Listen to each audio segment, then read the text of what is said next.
Oh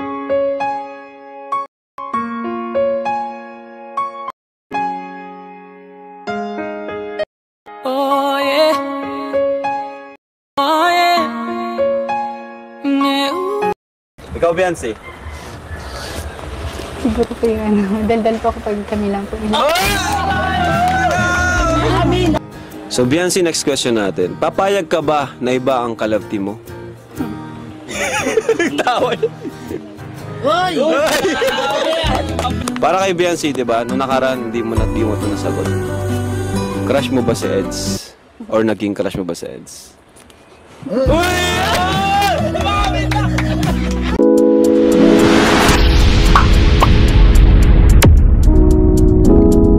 Hello mga kalingap! Welcome back po sa ating YouTube channel. Ako po si Kuya Nel. Ayan, at ngayong araw po, for today's video guys, ay itatampok natin ang nangyari pong Q&A or Kalamansi Challenge po sa pagitan po ni Edu at ni Beyonce. Ayan, at kung bago pa lang po pala kayo sa akin channel guys, ay huwag niyo po kakalimutan mag-subscribe, like and share po ng ating mga video at paki-click na rin po yung notification bell button para lagi kayong updated sa aking mga uploads. Ayan guys, so ayun nga sinasabi ko kanina guys, nagkaroon nga po ng Kalamansi Challenge po ang EDC nitong mga nakaraang araw. So hindi pa natin siya nagagawa ng reaction video. So ito na po guys, abangan nyo po. At huwag na natin patagalin guys at panoorin na po natin yung videos. Ito po yung mga highlights. Ikaw, Beyonce? Siguro po yung ano, daldal po kapag kami lang po.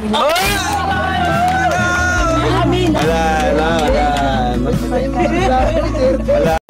So Beyonce, next question natin. Papayag ka ba na iba ang ka-love team mo? Tawad.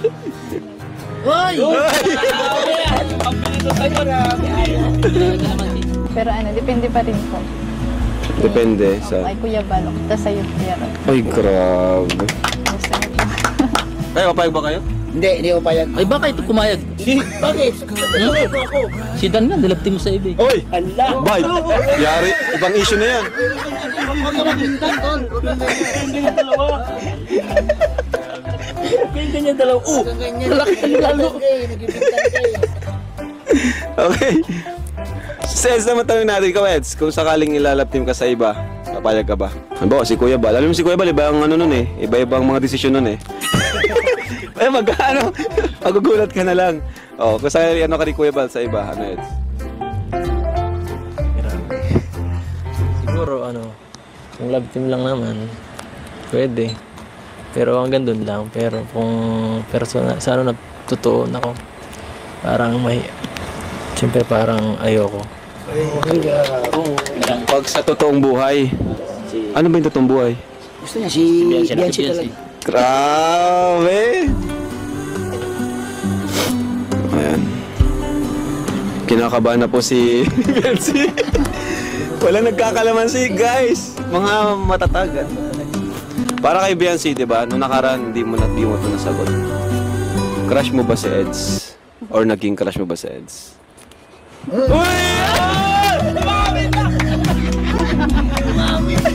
Sumagot na guys. Wala nang bulong si Dr. Love.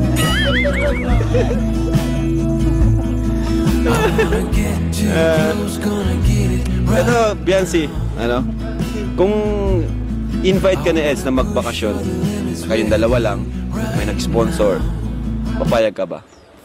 Hindi po. Grabe.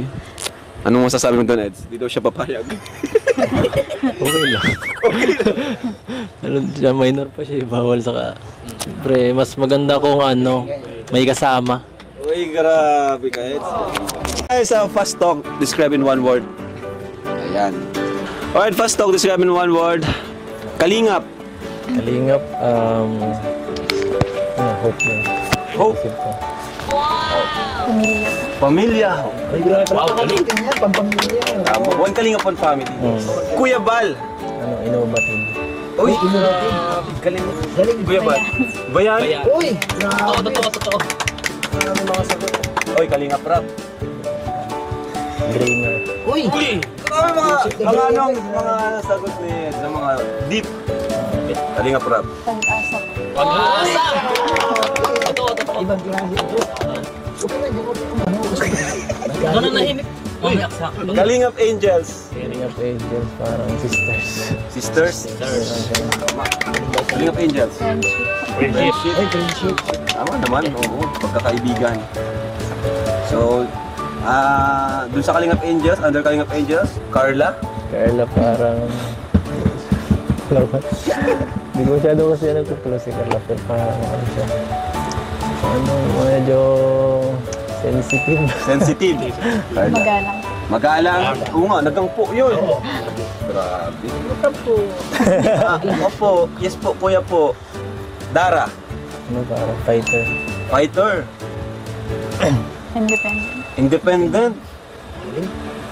Medit. Edit. Diskarte. Diskarte. Medit. Madaldal. Madaldal. Ay, tama naman. Pero ano po? Madaldal in a good way, no? Okay. David. David, talented. Talented, tama. Friendly. Friendly. Galing ha. Tawag dyan. Dan. Dahil masipag. Masipag. Ano po? Pogi na lang po. Pogi. Joy. Joy. Makulit. Makulit. Makulit. Matatag. Matatag. Alam mo, Oo, kasi parang ang dami na rin yung napagdaanan sa, lalo, especially mga bashers, no? Pero kaya niya. Tama-tama yung, ano, yung sabi niyang matatag. Dr. Love. Dr. Love. Dr. Love, syempre scouter. Yan ang scouter ni Beyonce. Dr. Love. Dr. Love, top 2. Clickbait. Ha? Top 2.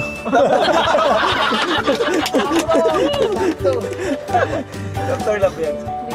Ha? Ano? Siya po yung naging daan. Way. Grabe. Ang galing na Beyonce mag-isip.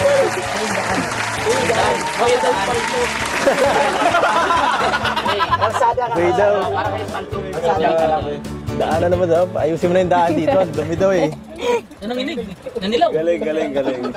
So, ayan, Beyonce. Complete.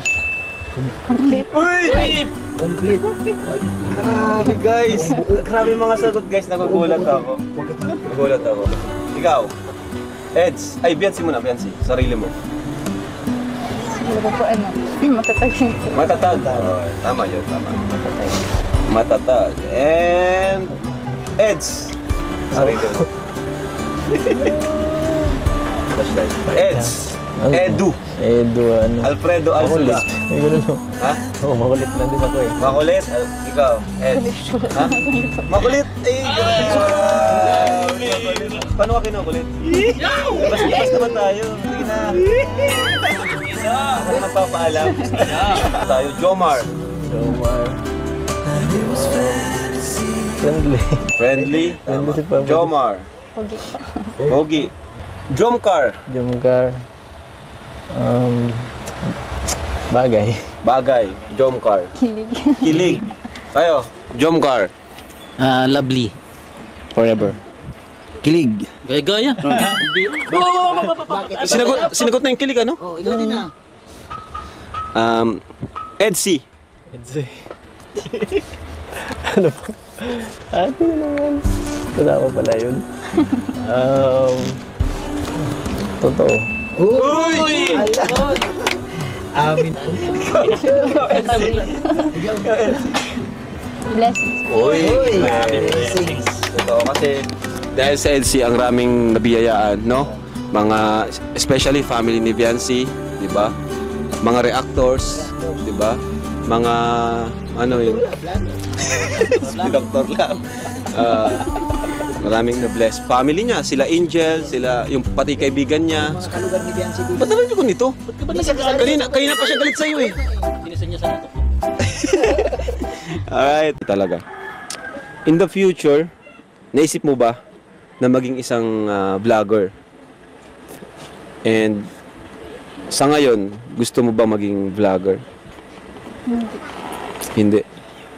Ano po, siguro po kung ako po maging successful na in the future. Yung tutulong na lang po ako pero kahit walang ano po na vlog. Kahit hindi vlogger? Uy, grabe. Grabe ang mga sagot ni Beyonce. Nagulat ako. Parang, Yung sagot niya napakamali. bro, parang hindi, 17 years old.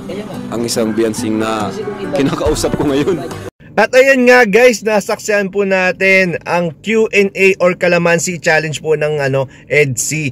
Grabe guys, isa na namang nakakakilig at napakamakabuluhang vlog po ito at episode po sa part po ng EDC guys.